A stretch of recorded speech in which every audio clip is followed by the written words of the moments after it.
दीपिका माहेश्वरी जी, भोपाल से। राधे राधे महाराज जी। महाराज जी, आपने प्रवचन में बताया था कि संसार में जितने भी महापुरुष हुए हैं जिनका जीवन बदला है वो प्रतिकूलताओं का सामना करते हुए या उनका दर्शन करने से ही बदला है, परंतु मेरे गृहस्थ जीवन में भक्ति की सारी अनुकूलताएं हैं, तो क्या मुझे इस जीवन में भगवत प्राप्ति नहीं होगी महाराज जी? अनुकूलता का भोग न करो। अगर अनुकूलता को भोग करोगे तो भक्त कैसे?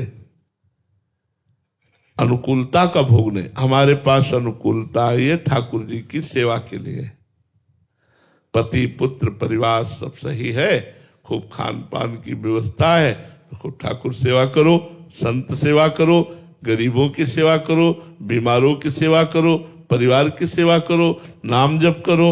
जरूरी है प्रतिकूलता है, बड़ी कृपा है आपके ऊपर, लेकिन तैयार रहो, दिन है रात आएगी, तैयार रहो।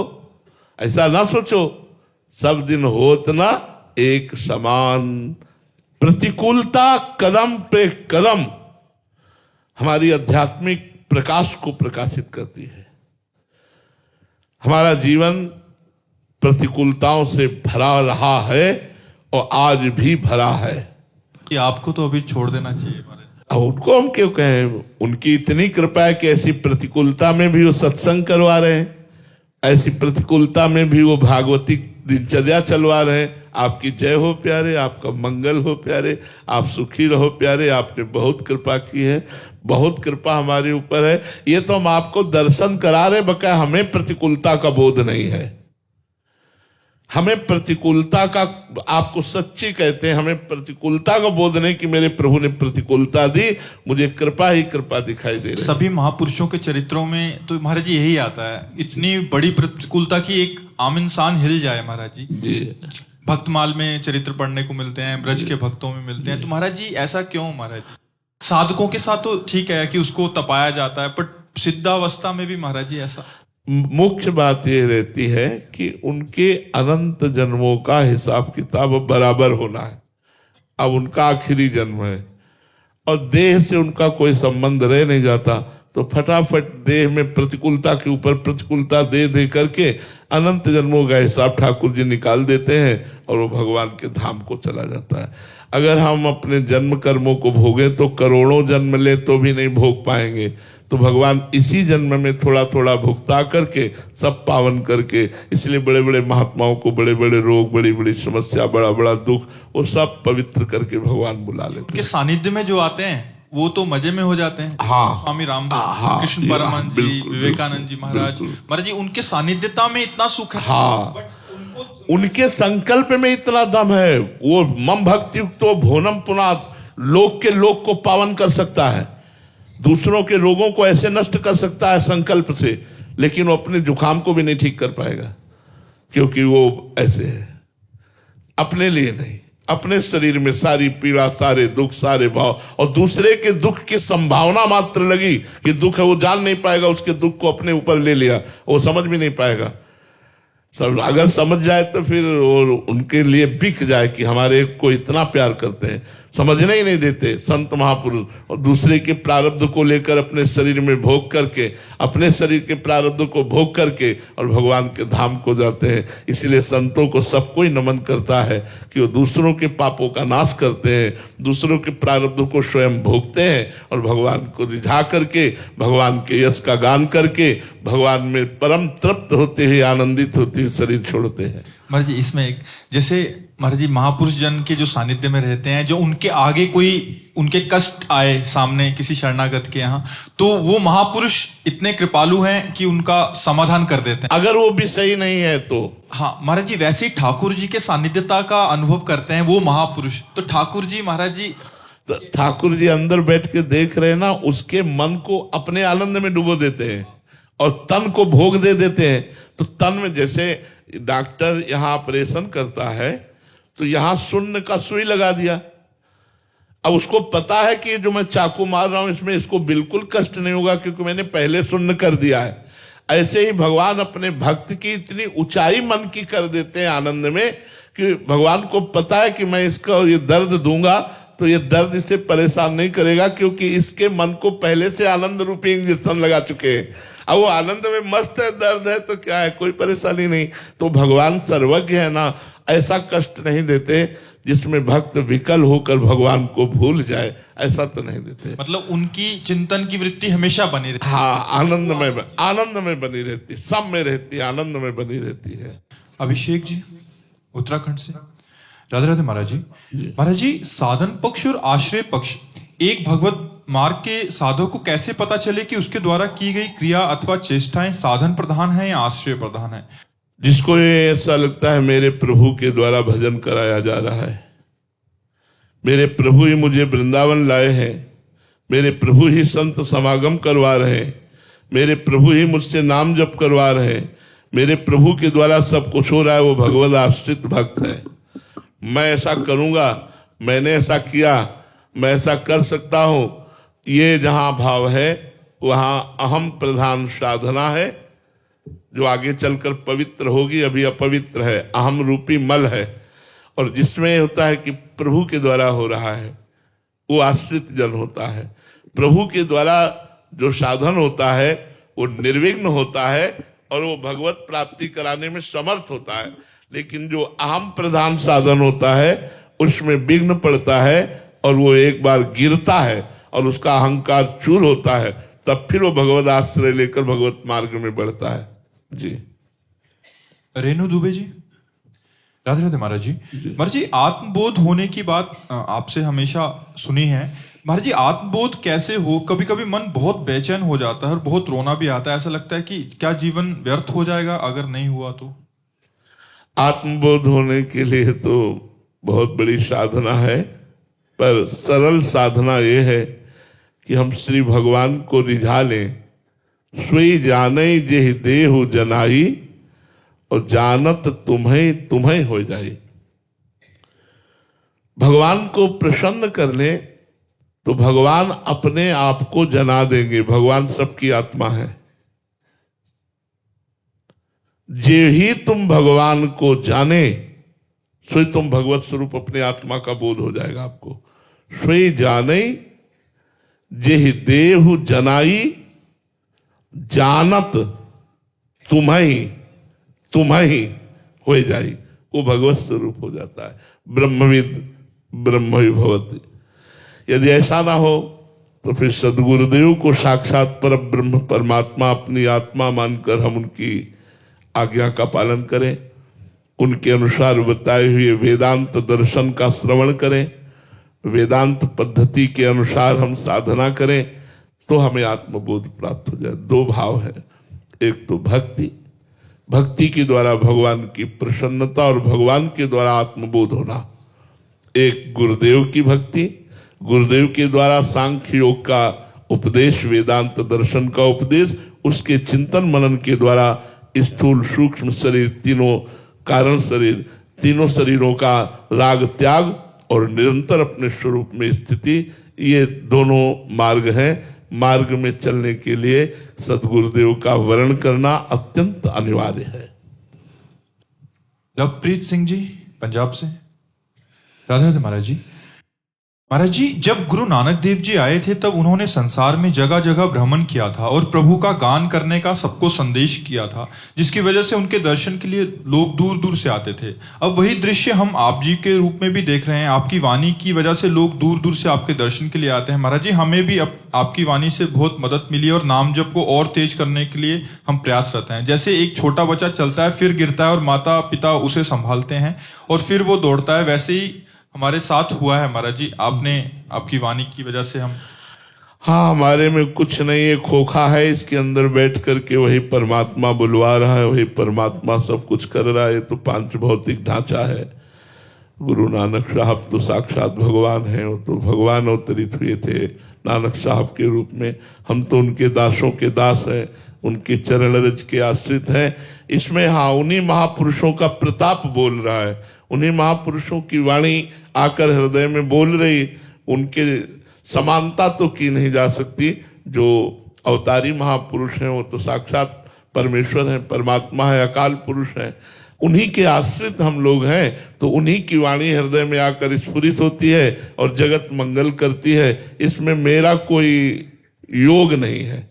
मेरी कोई साधना नहीं है, मेरी कोई सामर्थ्य नहीं है, ये केवल उसी परब्रह्म परमात्मा करुणाशील भगवान की कृपा अपने जनों पर है। वही बुलवाते हैं, वही वाणी का प्रभाव करवाते हैं, वही ये सब कर रहे हैं। करें करावें आप सब, जने बढ़ाई दे, ये उनका स्वभाव है। मेरे में कुछ नहीं, कोई सामर्थ्य नहीं, बिल्कुल सामर्थ्यहीन हूं। अगर कोई सामर्थ्य है तो वो प्रभु हैं, प्रभु ही कर रहे हैं। नीरज बेंगलोर से। राधे राधे महाराज जी। महाराज जी, भगवत गीता में ठाकुर जी उपदेश करते हैं कि स्थित प्रज्ञ के बारे में कहा है, उसी प्रकार हम अपने जीवन में मान अपमान, हानि लाभ, सुख दुख और क्रोध में भी अपने मन और बुद्धि को कैसे स्थिर बनाए रखें। देखो बच्चा, जब समता आ जाती है तब ये बात आती है। जैसे हमारी दांत से जबान हमारी कट जाए, अब हम किसको बुरा कहेंगे, क्योंकि हमारा ही दांत है, हमारी ही जबान है। तो जब ऐसे सर्वात्म भाव हो जाता है, ब्रह्म भाव हो जाता है, सब जगह एक ही परमात्मा है, वो यहां भी विराजमान, तो कोई मारे या कोई पूजे, दोनों बातों में उसका समान भाव रहता है। जब तक समता नहीं आएगी, ज्ञान नहीं होगा, शरीराभिमान रहेगा, तब तक मान अपमान का बोध होता है। बहुत जोर का इसमें जलन होती है। मान में हर्ष, अपमान में शोक। हर्ष और शोक द्वंद्व है, इसी द्वंद्व में वो पिसता रहता है, डरता है कहीं अपमान न हो जाए। अगर इस मानव देह में अभिमान करके, मान अपमान में फंस करके, भगवान का भजन न करके, संतों का आदर न करके, शास्त्र स्वाध्याय न करके, परोपकार न करके, यदि आप अध्यात्म को नहीं जानोगे तो ये सब पद प्रतिष्ठा धूल धूसरित हो जाने वाली है। जब तक जीवित हो तब तक भोग लो, मरोगे तो इसके द्वारा किए हुए कर्म शुभ अशुभ आपको पुनः नर की योनियों में डालेंगे। इसलिए जब तक ज्ञान नहीं होता तब देहाभिमान पुष्ट होता है, और देहाभिमान पुष्ट होने के कारण मान और अपमान दोनों का बोध होता है। जब ज्ञान हो जाता है या प्रेम हो जाता है तब इसका प्रभाव नहीं पड़ता। इसलिए खूब नाम जप करो, संतों का संग करो, शास्त्र स्वाध्याय करो, मनन करो। इससे धीरे धीरे अंतःकरण पवित्र होगा और आप मान अपमान से ऊपर उठने लगेंगे। रितु जी यूके से। राधे राधे महाराज जी। महाराज जी, हम कैसे पहचाने अगर भगवान हमारे सामने आ जाएं? क्या वो जैसे तस्वीर में वो सामने तो है ही, जब तक वो पहचानवाना ना चाहे तो नहीं पहचान सकते। वो तो हर समय है। काहू सो कहा जहां प्रभु नाही, सब रूपों में है, लेकिन पहचानने वाली दृष्टि वो दे दे। कोई सूझ वाली आंख ने पहचान की, कण कण में झांकी भगवान की। वो सूझ, वो सूक्ष्म दृष्टि, वो दिव्य दृष्टि, वो ज्ञान दृष्टि, वो प्रेम दृष्टि जब तक गुरुदेव के द्वारा नहीं मिलती तब तक हम सर्वत्र विराजमान भगवान को नहीं पहचान सकते। भगवान यदि अपने को पहचानवाना ना चाहे तो कोई पहचान नहीं सकता।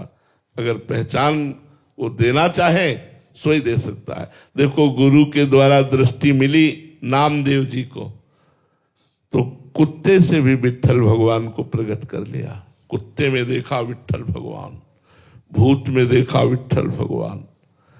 दृष्टि है, अब पवित्र हो गई तो सर्वत्र भगवान दिखते हैं।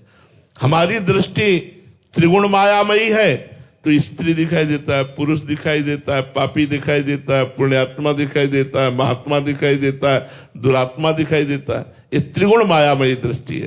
पहले भजन के द्वारा हम ज्ञान दृष्टि प्राप्त करें, भगवत दृष्टि प्राप्त करें, तब सिय राम में सब जग जानी, करो प्रणाम जोर जो, सब जगह भगवान विराजमान है, ऐसा अनुभव हो जाएगा। रोज भगवान आते हैं आपके सामने, मिलते, लेकिन आप जान ही नहीं पाते, क्योंकि वो दृष्टि नहीं। आपको लगता है ये कुत्ता है, आपको लगता है ये मनुष्य है, ये गाय है, ये अमुक है, लेकिन भगवान आकर के मिले, ऐसा कहा। जब सब में भगवान का दर्शन होगा तब भगवान की कृपा का अनुभव होगा। तो इसलिए खूब नाम जप करो, नाम जप करो भाई। नाम जप से बढ़कर कोई साधना नहीं। नाम जप से सब प्राप्त हो जाएगा। जितना अधिक नाम जप करोगे उतने तुम्हारी दृष्टि पवित्र होती चली जाएगी। चेतन जी यमुनानगर से। राधे राधे महाराज जी। महाराज जी, इस जगत में असंख्य महापुरुष जन हैं, गुरु जी हैं, जगत गुरु इत्यादि हैं। हम भगवान द्वारा भेजी गई दिव्य आत्मा को कैसे पहचान सकते हैं? उनकी वाणी से, उनके चेहरे के प्रकाश से, या उनके कर्म से, या और कोई साधन है? ये सब बाहरी बातें हैं। चींटी में, घोर पापी में और बड़े महात्मा में आत्मा एक ही रहती, उसमें 150 ग्राम वाला कम वाला हिसाब नहीं कि चींटी में 100 ग्राम है, हाथी में 100 कुंतल है, पापी में 50 ग्राम है, महात्मा में 100 किलो। ऐसा नहीं है। आत्मस्वरूप भगवान सब में समान रूप से विराजमान है। भगवान कहीं कहीं अपने तेज को प्रकाशित करते हैं, आचार्यों के रूप में, भक्तों के रूप में, संतों के रूप में। उसकी पहचान होती है उनकी वाणी से जगत का परिवर्तन। अगर तेज की बात कहो तो संत है, रूखा सूखा खा रहे हैं, झुर्रियां पड़ी हैं, फटे पुराने कपड़े पहने, बाहरी वेश से नहीं पहचाना जा सकता कि भाई कोई तेज ऐसा नहीं। जिनकी वाणी का प्रभाव संपूर्ण दुराचार से निवृत्त करके सदाचार में प्रवृत्त कर दे, जिनके संग का प्रभाव हमारे अंदर की वासनाओं को नष्ट करके उपासना में स्थित कर दे, जिनके देखने से, जिनके बोलने से, जिनके संग से हमारी दुर्वासनाएं छूटे और भगवान प्यारे लगने लगे, वही महात्मा है, वही भगवान की विभूति है। बस इतना है, और बाहरी लक्षणों से नहीं पहचाना जा सकता। बाहरी तो नौटंकी नाटक में भी सब ऐसा ही होता है, बाहरी लक्षणों से नहीं पहचाना जा सकता। ब्रह्मानंद जी महाराज, राधे राधे महाराज जी। महाराज जी, भगवत गीता जी, रामायण जी, या तत्व सिद्धांत आदि भक्ति और वेदांत में महाराज जी क्या भेद है? इनका विचार एक है या अलग अलग है महाराज जी? थोड़ी दूर तक साधना एक है, कुछ साधना एक है। जैसे पांचों ज्ञानेंद्रियों को मन के सहित परमात्म चिंतन में लगाना, ये प्रारंभ से होगा सबका, क्योंकि आत्मचिंतन में तो बाद की बात है, पहले परमात्म चिंतन में लगाना। इसीलिए गुरु जी मंत्र देते हैं। मान लो प्रणव है, सोहम है, अहम ब्रह्मास्मि है, ज्ञान में इधर भगवान का नाम है, मंत्र है, उपासना है। दोनों का पहला कर्तव्य है संसार का चिंतन छोड़ना, चाहे वो अष्टांग योग हो, चाहे वो सांख्य योग हो, चाहे वो कर्म योग हो, चाहे वो भक्ति योग हो। सब योगों का मुख्य कार्य है संसार का चिंतन छोड़ना। बोलो ऐसा है ना? फिर सब योगों का द्वितीय मुख्य कार्य है संसार के भोगों का त्याग करना। फिर सब योगों का तृतीय कार्य है शरीर का अभिमान भूल जाना, देहाभिमान भूल जाना। अब यहां से यात्रा अलग अलग होती है। अब एक देहाभिमान भूलता है, आत्मस्वरूपहम ब्रह्मास्मि सोहमस्मिति वृत्य खंडा, और एक भूलता है दासोहम। भगवान की रूप माधुरी में भगवान का नाम गुणगान करते हुए ब्रह्म नहीं, माया नहीं, नहीं जीव नहीं काल, अपनी ही सुधि ना रही, एक रहे नंदलाल। वो भगवान के प्रेम में डूबकर सब कुछ शुद्ध बुद्ध भूल गया, ये प्रेमी।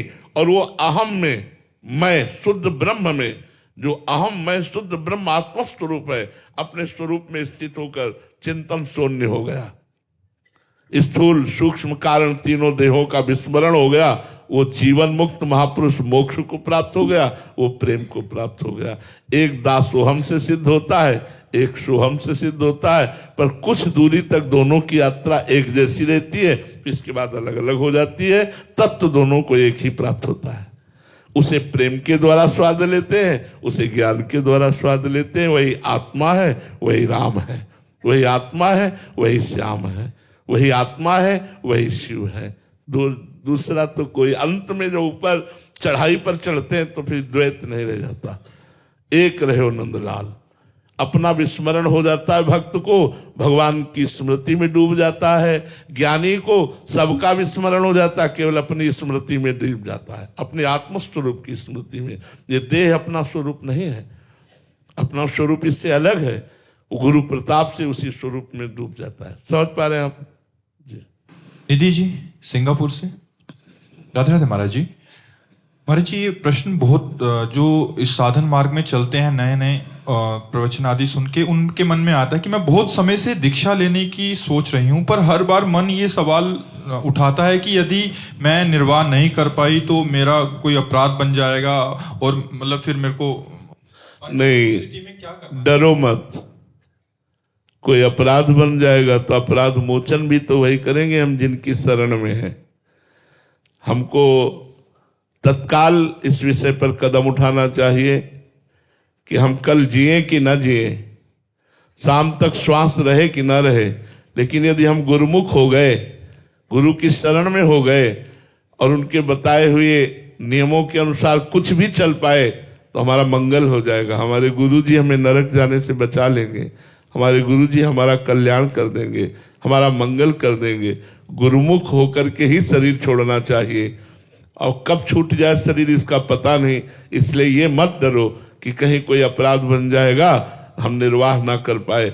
निर्वाह करवाएंगे गुरुदेव। तुम तो केवल गुरुदेव की शरण में हो, गुरुदेव के हाथ की कठपुतली बन जाओ, सब निर्वाह हो करवा लेंगे। सारी सामर्थ्य गुरुदेव की काम करती है। हम आपसे सच्ची कहते हैं, हम में कोई सामर्थ्य नहीं, गुरुदेव इष्ट की कृपा काम कर रही। वैसे ही आप शरण में हो जाओ, शरण में हो जाओ तो वो तुम्हारी रक्षा करेंगे, वो तुम्हें चलाएंगे, वो तुम्हें बल देंगे। पहले शरण में तो हो, डरो मत कि कोई अपराध बन जाए। अपराध बन जाएगा तो अपराध मोचन भी तो वही करेंगे। हम उनकी शरण में, हम उनके बच्चा हैं, कहाँ जाएंगे? अगर माँ की गोद में बच्चा शौच कर देता है तो कोई अपराध माना जाता है क्या? क्योंकि वो बच्चा है तो हम बच्चे ही हैं, हम गुरुदेव के सामने बच्चे ही हैं। यदि हमारे द्वारा कोई त्रुटि हो जाती है, गलती हो जाती है, तो गुरुदेव इतने कृपा सिंधु हैं कि वो मानते ही नहीं, वो कृपा करके क्षमा कर देते हैं। इसलिए आप गुरुदेव की शरण में होइए, समय नष्ट मत कीजिए, साधना में लगिए। एक दो इसमें जो संशय रहते हैं, एक है कि जैसे संसार में रहते हैं बहुत सारे लोग हैं जो अलग अलग ऑफिस में काम करते हैं, तो उनका एक संशय बड़ा रहता है कि जैसे इसमें खाने के नियम होते हैं, तो कभी गलती से खा लिया, कोई बात नहीं, कोई बात नहीं।